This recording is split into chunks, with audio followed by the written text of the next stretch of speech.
How you guys doing? Everybody cool? Yes? You know, when Alex asked me to do this extra session, I'm like, who am I talking to?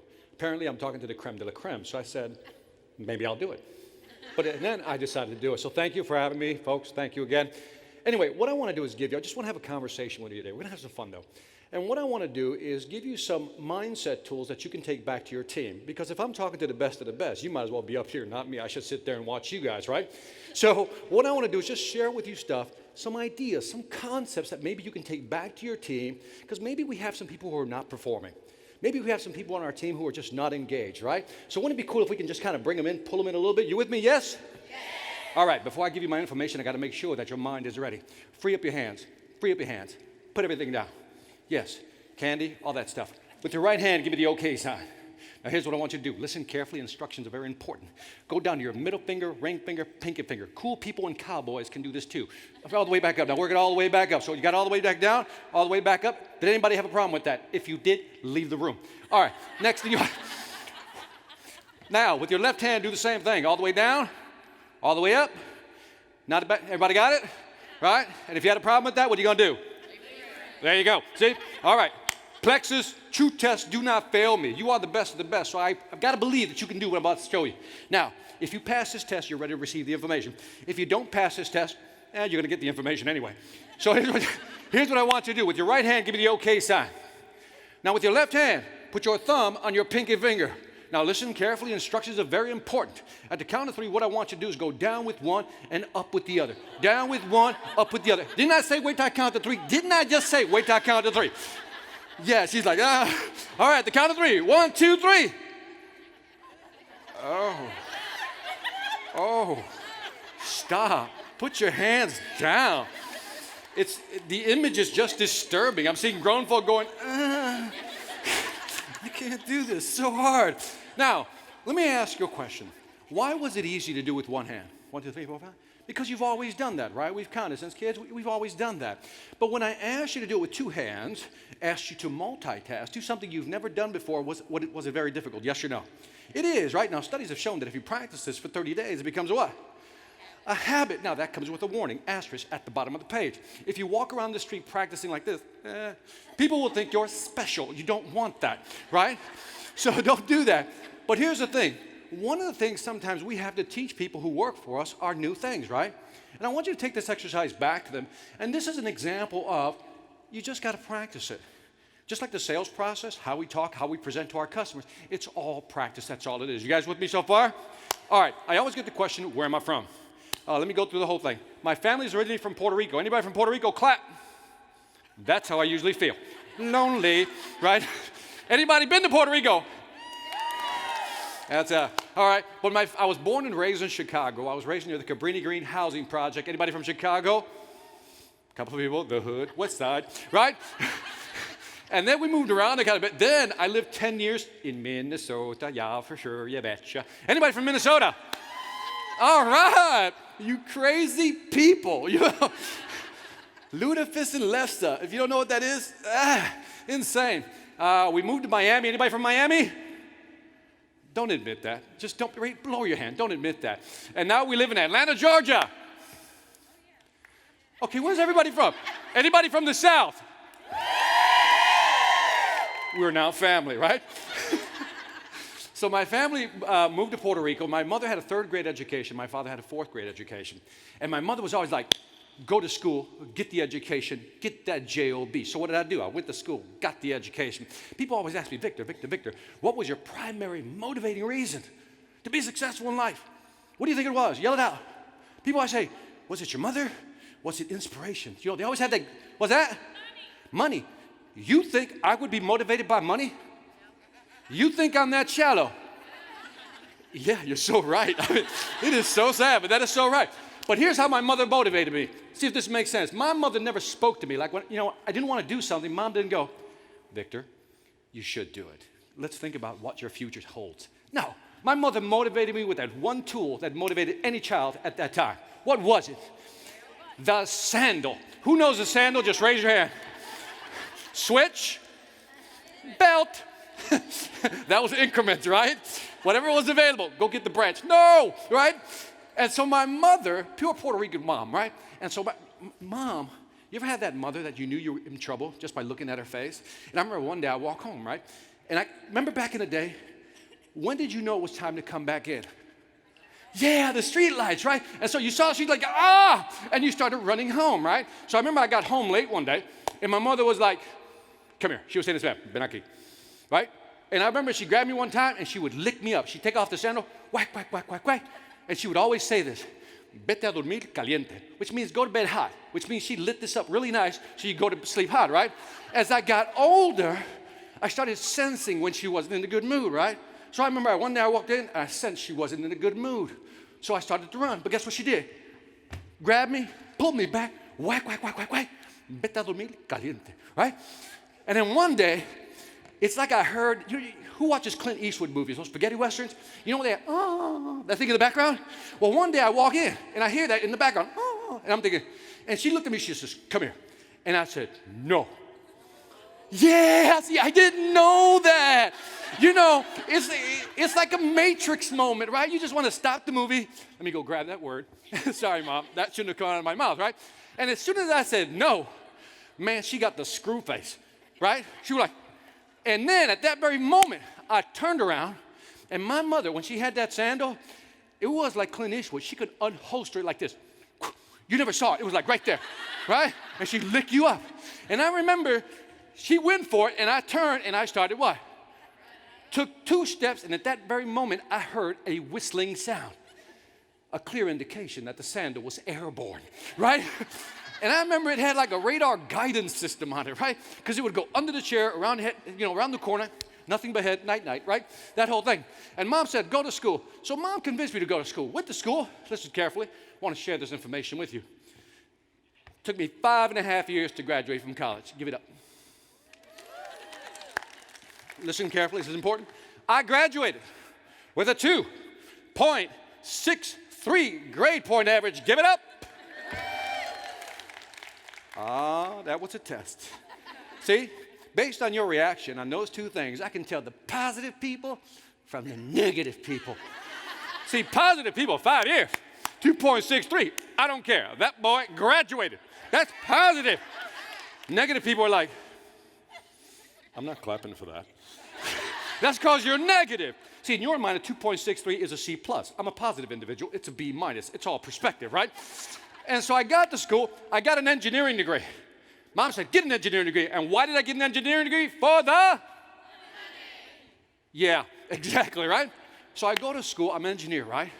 5 years to graduate, 5.5, but let's say 5. And I get the job. I'm on the job. 3 years into the job, I hate my job. Just raise your hand if you know where I'm talking about. You know what I mean? Like, what am I doing here? And at that very moment, it hits me, I'm unhappy. So if I went 5 years to college, spent 3 years doing something I didn't like, how many years did I lose? Yell it out. How many years did I lose? No. How many years did I lose? 8.5. 8.5, okay? You're not understanding me. What's your name? Kelly, come here, Kelly. I just need you for a second. Kelly's like, I knew it. I told you I shouldn't have sat towards the front. Come up here, Kelly. How you doing, Kelly? Great. Victor, pleasure to meet you. Nice to meet you. Say hi to the crew. Hi. Tell us where you're from, Kelly. I'm from Sebastian, Florida. Sebastian, Florida. Great. Why are you here? To celebrate Plexus. Yeah. Sure. Well, that sounded convincing. Yeah, celebrate Plexus, okay. So here's what we're going to do, Kelly. They're not understanding the message I'm trying to deliver here. So what we're going to do is do this. Now, let's pretend that we both go to school, college, right? And let's say, did you major in college? Yeah. What'd you major in? Early elementary. Early elementary. Now, stand next to me. Now, here's what we're going to do, Kelly. Let's say that we're both going to start our career together, right? We're going to both enter college together. Now, you're going to do it because you love? Kids. Right. Because you're going to do it for the what? Because you're what? You're passionate. Passionate. Show it to him. Show it to him. I'm passionate. Yeah, that's what I'm trying. Yeah. Woo! Now, I'm shallow. I'm going to do it for the what? Money. I'm engineering. So now we're both going to start our careers together. So here's what's going to happen. I'm going to ask you to take a small step that way. Wait for I tell you, but take a small step, a small stage, right? Each step represents a year in our careers, okay? So here's what's going to happen. Okay, freshman year in college, right? Sophomore year in college. 3rd year in college. 4th year in college. Graduate. Yeah, psych. 5 years. One more. Okay? We both graduate at the same time. First year on the job, second year on the job, and then one more here, my last year on the job. Now, stay right there, Kelly. Let me ask you again. How much time did I lose? 16. There it is. Because in business, there's, right there, Kelly, there's something called an opportunity cost. Now, think about this for a second. I wasted 8 years doing something for all the wrong reasons, but I missed out on the opportunity to be this far ahead in my career if I had pursued what I really want to do, and it's not about the money. Now, let me do it again here. Step right here, because I want you to take this back. If today you know you don't like what you're doing, if today you know you don't like what you're doing, if we spend 1 year doing what we don't like, how much time have I lost already? If I spend another year doing what I don't want to do, how many years have I lost? Are you starting to get the message? This is what I want you to take back to people, that it's costing them more than just time. This is the career and an opportunity. Everybody give Kelly a hand. Yay! Wonderful. All right. So now, my first job out of college, I was working for Honeywell. How many people remember the movie The Hunt for Red October? Remember that? If you don't know the movie, here it is. Russian submarine, American submarine, shooting torpedoes at each other, right? I worked on the Mach 50 system, the torpedo system in that movie, right? And so here's how the torpedo works. It's very fascinating. They can launch it from a ship or drop it from a helicopter. And as soon as it hits the water, it turns on. It begins to make a circular pattern. And the sonar system begins to turn on. You know that? Boom, that, boom. Here, you try. Oh, that's pretty good. One more time. Let's let it go. Okay? So what happens is the sonar system turns on, and here's what happens. What it does, it emits a sound, and it'll bounce off an object in the distance, and it'll return that profile, that signature, and what is it looking for? It's looking for the outline of a submarine. Everybody with me? So now it's looking for the outline of a submarine. So the torpedo's dropped in the water, begins to make a circular pattern, ping, ping, and then it says, I think I found it. And then it moves off in that direction, goes ping, more resolution, ping, more resolution, ping, more resolution. Says, underwater rock formation, not what I'm looking for, breaks off the attack. Goes back into a circular pattern, begins to ping again, the same thing. And I said, I think I found it. Goes ping, gets closer, ping, gets closer. School of fish, not what I'm looking for. Get the idea? And it goes after maybe a whale. You don't want to hit a whale with a torpedo. Overkill, right? But here's what's fascinating. Here's what's fascinating. As a torpedo goes after something, and it isn't what it wants, does it just stop? It just keeps what? Right, it has something called artificial intelligence. And here's the fascinating part, that when it goes after something and it's not what it wants, it learns from that iteration. It updates its programming, its algorithm. Now think about this. This is very powerful because everybody in here is a torpedo. You ever try something for the first time, you get all excited, yeah, I'm gonna do this, right? And then you go after it, and when it isn't what you want, what do you think most people do? They say, I'm going home. Can you imagine a torpedo saying, I quit after the first shot? Right? It won't do that, right? Most people will just go after something and stop. See, learning sales, learning to sell plexus is a process. Much like the torpedo, you're going to try a certain approach. And most likely it's not going to work. But what do? The winners learn from that. You update your programming. That's part of the process of learning. And then you go off in another direction, you try to figure it out. What happens eventually is a torpedo finds its what? Object every single time. And that's who we are. That's what you need to tell people when they get frustrated, when they can't sell the product. You're a torpedo. You got to keep updating the program, and after a while, you get very good at it. And some of you in here, probably many of you, are very good at it because you've gone, believe it or not, through the process of learning. But here's what happens. Listen to this data. 78% of the population is either unhappy or would rather be doing something else. Listen to that number. 78% of the population is either unhappy or would rather be doing something else. I submit to you what happened is that they went after something, and when it didn't work out, they quit. That was one. Or they went after something, and then they stayed there hoping things would change. And as we know, hope is not a strategy. We can't hope things will change. You ever go out, take a job? Don't raise your hand. You ever take a job and you say, I'm going to just do this for a year? What happens? You start rationalizing, right? A year passes by, you're still doing it. What are you telling your brain? Well, I'll just stay here for another year. Well, I'll just stay here for the health insurance. I'll just stay here and maybe things will change. I'll just stay here and maybe management will get hit by a bus and things will change. You know what I mean? But we rationalize these things, right? You ever take the word rationalize apart? It's the ability to what? Rationalize to ourselves, because that's what we do. We talk ourselves into something. But again, much like the torpedo, go after something, update your programming. That's the process of selling. Because sometimes we're very afraid to try new things. And in our business, do we have to try new things all the time? When you got to promote your product, when you got to get out there and grab people's attention, you have to think creatively. You have to think out of the box, which means you have to try new things. And in today's market, consumers are smarter. Think about this. Consumers have more access to information than they've ever had. 10, 15 years ago, internet really didn't exist to the extent it does today. Today, customers can go online and research you. See, it isn't about the product. It isn't about the price. It's never about the price. It's always about you. In today's market, and I'm not saying this to make you feel better, it is fact. In today's market, you, the one-on-one, belly-to-belly salesperson, relationship person, you are the differentiator in this market. You really are. And it all comes down to telling the right story. And we're going to talk about that on Saturday. But we have to try new things. And sometimes we hold ourselves back. Most people don't want to try new things because they're afraid. You've been there? I mean, we have to overcome our fears. Now, listen carefully. I've been married for 26 years. 4 different women, add up the years, doesn't matter. I always get that look from women. That's not funny, right? One wife, 26 years. And so my wife, she knows me well. She knows me well. And so one day, my kids say, and my wife says, we're going on vacation. Now, fellas, I know we're outnumbered. But when your wife says, we're going on vacation, fellas, what are we doing? That's exactly what we're doing. Just roll over, submit, let her rub the belly. You're done, right? So my wife, now I have 2 kids, right? And at the time, I had my son, and then I had my girl, the great one. That was my name for her, the princess, the great one, right? So my wife says, we're going on vacation. I said, where? She said, like, shut up. I'll let you know when. Right? And I'm like, right? And so we decided to do a cruise where we leave from Florida, and we're going to go down to Latin America, right? First port of call, Mexico. My little girl, the great one, wants to go horseback riding on the beach. Fellas, when your princess, your girl, your great one says she wants to go horseback riding on the beach, what are you going to do? That's right. You make it happen. So then we stop in Guatemala. My son wants to go ATV in the rainforest. What do? Take him ATV in the rainforest. We get to Belize. My wife says, we're going on a zip lining tour. Raise your hand if you know what that is. Okay, if you don't know what it is, tree, wire. That thing, right? And so we get there, and I tell my wife, zip line, what is that? She goes, it's like, tree, wire. It's not a big deal. So I believe her because I've been married that long. She wouldn't lie to me, right?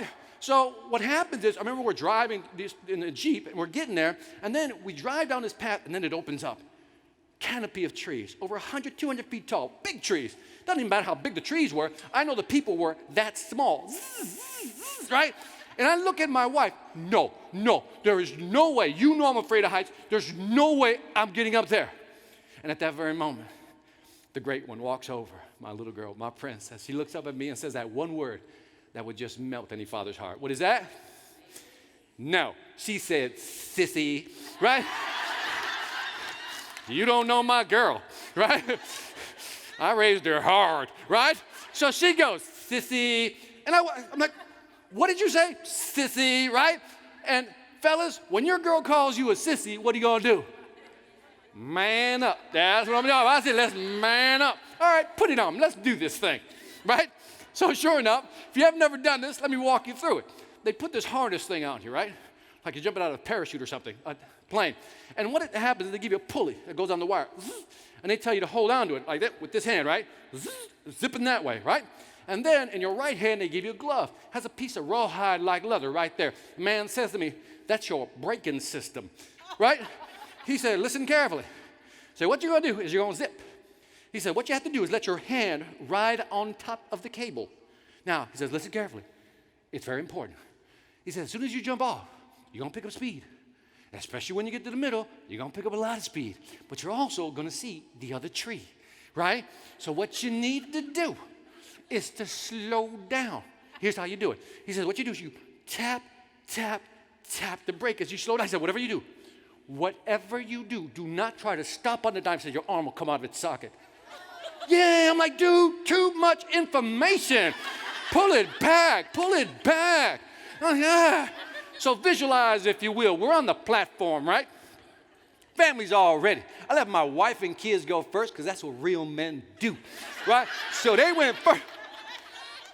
No. Wait. Don't judge me. Don't judge me.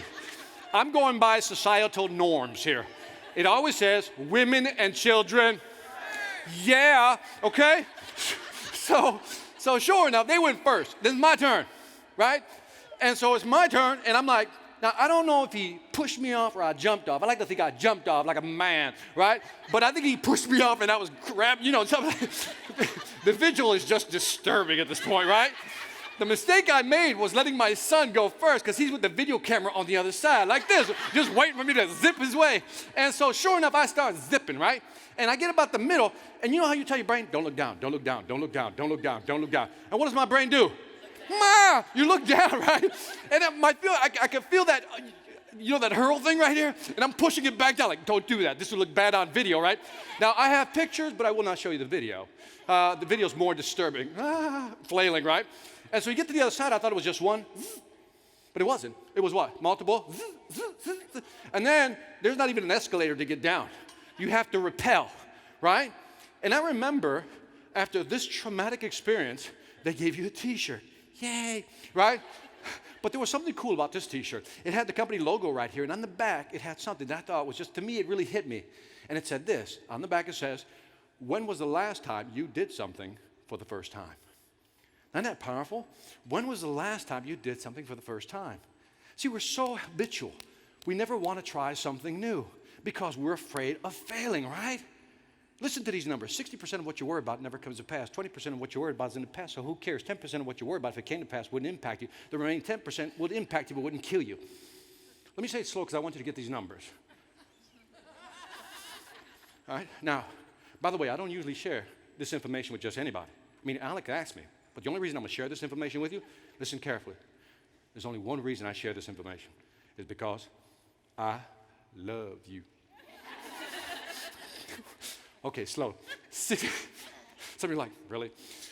60% of what you worry about never comes to pass. 20% of what you worry about is in the past, so who cares? 10% of what you worry about, even if it came to pass, wouldn't impact you.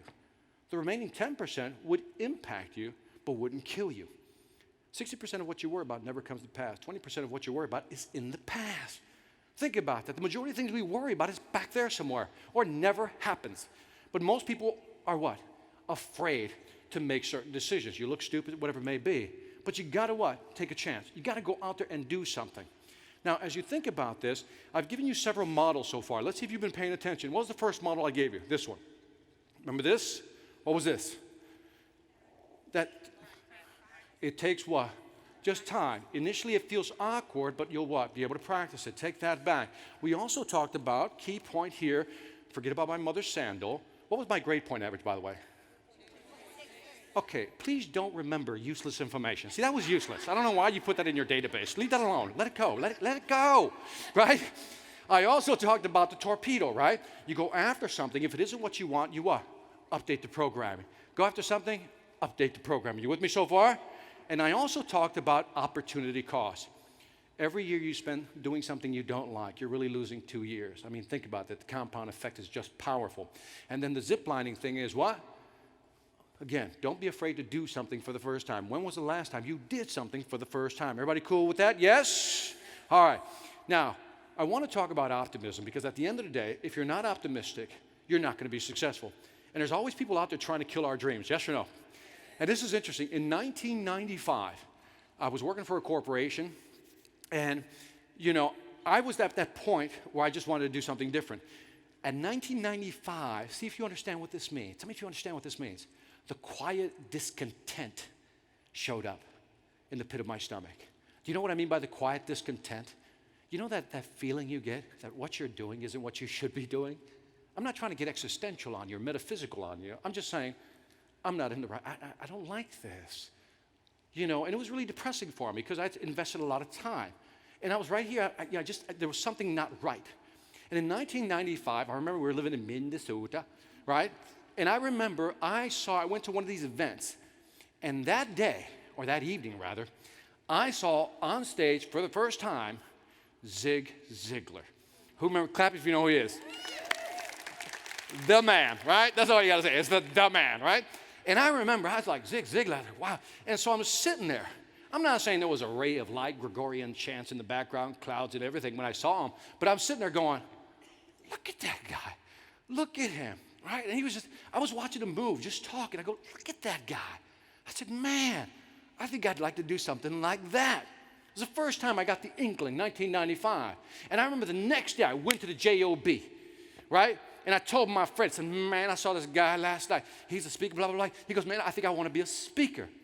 He said, Victor, speaker? I said, you can barely speak English. He said, you a speaker? Are you kidding me? You a speaker? And guess what I did? I listened. And what do you think I did with that little dream I had? Tucked it right in my back pocket. And that was 1995. It took me almost 6 years to come out of that. May 9th, 2001, 3:48 p.m., I said bye-bye to corporate America. Couldn't do it anymore. The quiet discontent had grown so much that it demanded its freedom. Do you know what I mean? It demanded its freedom. Now, I talked to my wife about this, not like I just showed up one day, I quit. We had been talking about this. Fellas, listen carefully. The best advice I can give you is, if you're going through these moments, share them with your spouse. Because when she understands, or vice versa, when he understands, everybody's on the same page. And so when I got to that moment, she goes, I understand. And then I said, I'm going to write a book, right? So I tell my friend, I want to write a book. He said, I quit, I'm going to write a book. I said, write a book?